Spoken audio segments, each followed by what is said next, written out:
Let's give them back for Dunkirk! It's been 80 years since those brave buggers waded ashore onto the beaches of Normandy.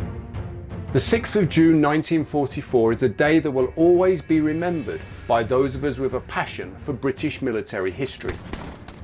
Under heavy fire, they defied the odds and gained a foothold in Nazi-occupied Europe. But did you know that only one soldier was awarded the Victoria Cross for his actions on that day? Well, today we're going to tell his story. Stan Hollis of the 6th Battalion, the Green Howards, was a man amongst men and deserves to be remembered. Oh, his name was Stan Hollis. Stan Hollis VC. As a quick aside, guys, during the course of my research on Stan Hollis, I found this fantastic song on YouTube.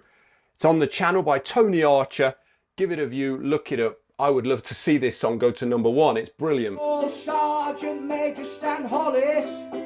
Stan Hollis VC. VC! In this video, we're going to be exploring Stan's background. We're going to be looking at his experiences and those of his battalion during the war. And then at the end, we're going to look on how he's remembered in his hometown. So stay tuned for that. Now, let's go back to the beginning. Who was he? Where was he from? Well, I found this lovely article from the Northern Echo, northernecho.co.uk. Let's get stuck in. It says he was born in Loftus on the East Cleveland coast in 1912. His father was a fishmonger. Skip forward, Stan then worked in his dad's fish and chip shop, but when he was 17 he set out on his own, learning to be a navigation officer for a Whitby shipping company. He made regular voyages to West Africa, but in 1930 he caught blackwater fever, so he had to stay at home. Now, I had no clue what blackwater fever was, so let's have a quick look. According to Wikipedia, it's a complication of malaria infection in which red blood cells burst in the bloodstream.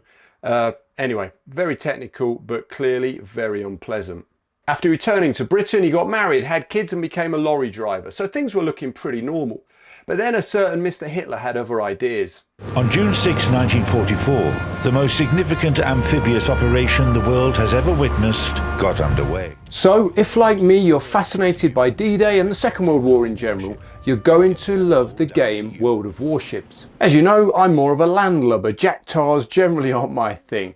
But it's been fascinating trying to get my head around the world of naval warfare in this game. Now, their new D-Day operation is fantastic and well worth a look.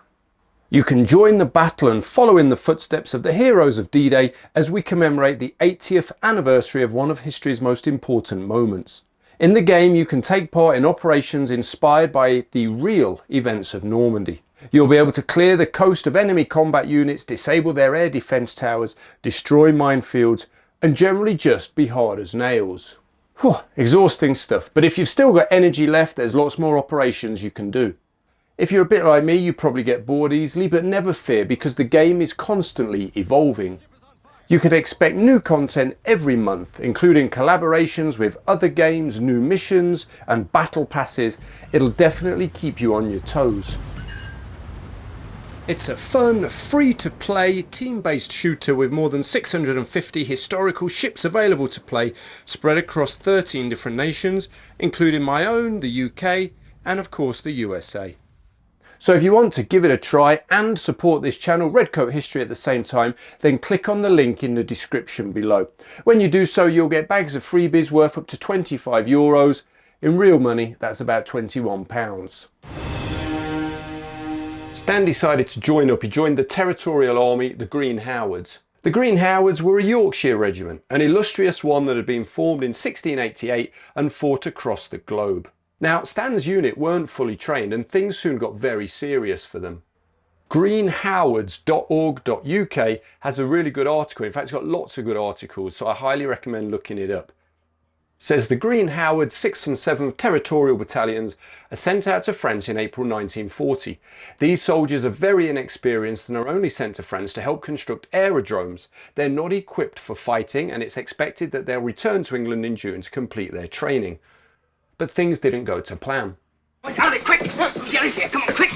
With the rest of the army, they're forced to withdraw back to Dunkirk, and they find themselves in the thick of it. Go and give him a hand, I'll keep Jelly undercover. Stan was clearly a bit of a stud from the get-go. He quickly became the dispatch rider for the commanding officer of the battalion, and was then promoted to sergeant. Not a bad start to a career. TheGreenHowards.org then goes on to say, just over a month ago the 6th Battalion were a group of inexperienced soldiers, but now they're in the thick of the fighting, knocking out enemy tanks and driving off a concentrated attack at grave lines. They're then called on to help defend Dunkirk. Between the 29th and 31st of May they're engaged in continuous attacks. They're evacuated on the 31st of May at 6 p.m. It's not. He's okay, lads. Here comes a ruddy navy. And this baptism of fire was just the beginning for these lads. Battery 1, fire! Next came the campaign in North Africa. They were heavily involved in the famous victory at El Alamein in October 1942. There's a lovely description of the battalion's fight on flamesofwar.com. Let's have a look. Now, this is talking about A company of the 6th Battalion rather than D, which was Stan's unit, but I think it's still worth a look. It says, on the 25th of October 1942, the Green Howards formed up behind the white tape start line, drank a tot of rum and fixed bayonets. At 10:30 p.m. a creeping barrage commenced firing in front of the company, and the men, commanded by Captain G.H. Walker and accompanied by Captain F. Edwards' carrier platoon, advanced. The enemy, Italian paratroops of the Folgolore division, put down heavy mortar and machine gun fire, but cheering and with their bayonets at the ready, the Green Howards charged across the minefield and assaulted the enemy machine gun posts. It goes on to say that Edwards was killed while leading one assault, but Sergeant A. Huggins continued the attack, charging enemy positions in his carrier and capturing 40 prisoners, for which he would be awarded the Distinguished Conduct Medal. Walker went from section to section under intense fire, encouraging his men and personally storming a machine gun post, for which he would be awarded the Military Cross. So it's pretty clear this was a battalion that really got after it.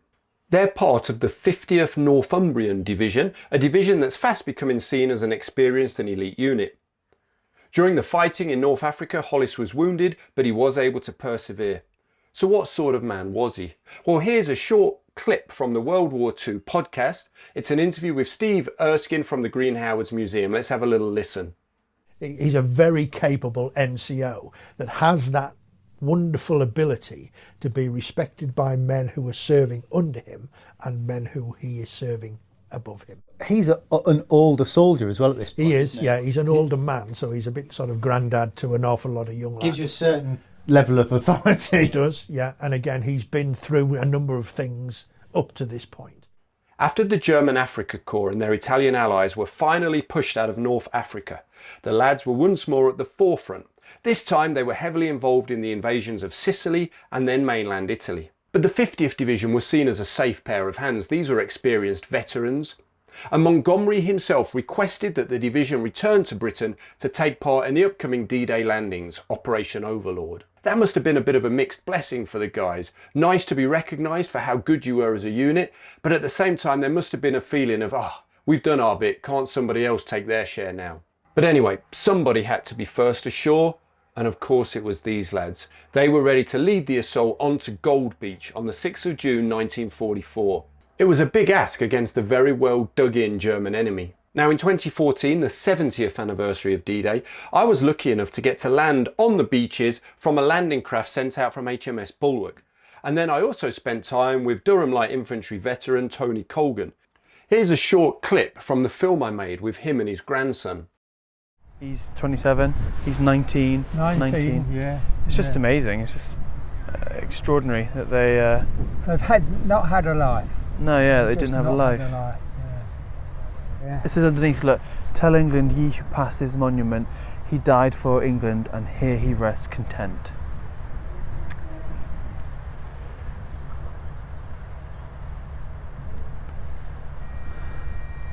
Can be emotional. It is, isn't it?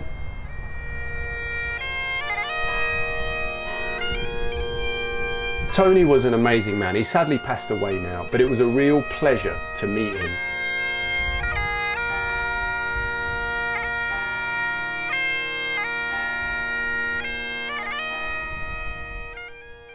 Anyway, let's get back to the Green Howards. While a bit dry, the battalion war diary from the 6th of June does give a very good overview of what happened next. It says here, A and D companies, being the forward companies, assaulted the beach between map references 910869 and 918868. A Company attacked the highly fortified strong point at 914868 and D Company attacked the heavily concreted gun positions in the area of Mount Fleury. The storming of both these enemy positions was highly successful and the battalion suffered surprisingly low casualties.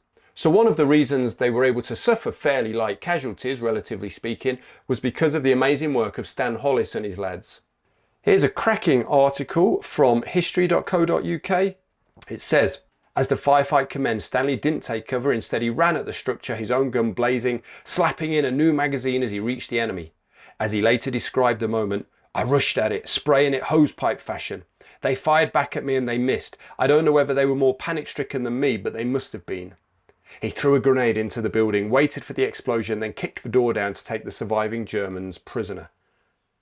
By doing this, Stanley had almost certainly saved his men from being shot down, as they had obviously walked past the pillbox. Moments later, Stanley discovered a second group of German soldiers lurking in another pillbox and took them prisoner as well. By now, he'd single-handedly taken dozens of POWs, but there was still more to come as the troops entered a small village. Brave work indeed, but for Stan that still wasn't enough. So for a bit more description, I wanted to go back to that World War II podcast with Steve Erskine. Let's have another short listen.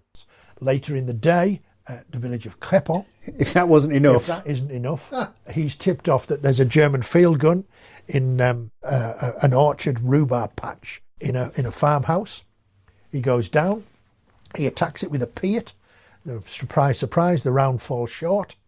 But he's in there with two other guys, and Stan gets out and realises that the two guys are stuck in there. So he picks up a Bren gun, he charges into there, distracting the enemy so that his men can get out.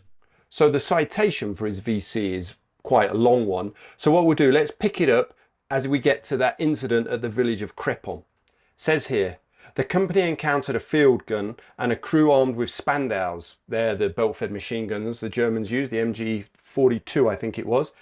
CSM Hollis was put in command of a party to cover an attack on the gun, but the movement was held up. Seeing this, CSM Hollis pushed right forward to engage the gun with a piat from a house at 50 yards range. He was observed by a sniper who fired and grazed his right cheek, and at the same moment the gun swung around and fired at point-blank range into the house. To avoid the fallen masonry, CSM Hollis moved his party to an alternative position. Two of the enemy gun's crew had by this time been killed and the gun was destroyed shortly afterwards. He later found that two of his men had stayed behind in the house and immediately he volunteered to go get them out. In full view of the enemy who were continually firing at him, he went forward alone using a Bren gun to distract their attention from the other men. Under cover of his diversion, the two men were able to get back. Now this last paragraph is really important. It says, wherever fighting was heaviest, CSM Hollis appeared, and in the course of a magnificent day's work he displayed the utmost gallantry, and on two separate occasions his courage and initiative prevented the enemy from holding up the advance at critical stages. It was largely through his heroism and resource that the company's objectives were gained and casualties were not heavier, and by his own bravery he saved the lives of many of his men. What an incredible series of valorous deeds. A Victoria Cross well deserved. Stan picked up their Bren, firing from his waist. Enemy left dead, destroyed with his pace. Brave, so brave again. By his actions he'd saved many men. In fact, partly because of his deeds, it says that the Green Howards actually pushed further into Normandy than any other Allied unit on that day. An amazing achievement. But as we know, much of the hardest fighting was still to come. The bocage of Normandy, that thick bush, was a deadly killing ground and casualties rose. In September 1944, he was wounded in the leg and evacuated back to England. Soon afterwards, he discovered that he had been awarded the Victoria Cross, and in October 1944, he was given his award by King George VI. So that was the end of his war. But what happened next? What did he do afterwards? Let's find out. Let's head back to that brilliant Northern Echo article that we looked at earlier. It says here, he returned to Middlesbrough to work as a sandblaster in a steelworks before becoming a partner in Horrobin's motor repair business in Darlington. He then spent 4 years sailing in the Far East as a third engineer before becoming a pub manager with Vaux. He ran the Green Howard in North Ormsby from 1955 to 1970 and after its demolition the Hollywell View in Liverton Mines near Loftus. He died in 1972 aged 59 and was buried in Acklam Cemetery. 10 years later, his medals were auctioned for £32,000, and in 1997 they were presented to the Green Howards Museum in Richmond. In Stan's hometown of Middlesbrough, he hasn't been forgotten, and locals and family members battled to have him remembered with a statue. The plan is to construct a memorial close to Middlesbrough's cenotaph, which will tell the story of Stan Hollis, not just his bravery on D-Day, but also his service in Dunkirk, North Africa and Sicily. Well, the last hero we had was Captain Cook 200 years ago, so it would be nice to have a new hero and for everybody to look up to, and the younger generation be inspired. Eventually, they got their wish, and this brave warrior got the statue he deserved. Not only that, but now a school has also been named after him. A fitting tribute to a great man. Stan Hollis VC, you are remembered.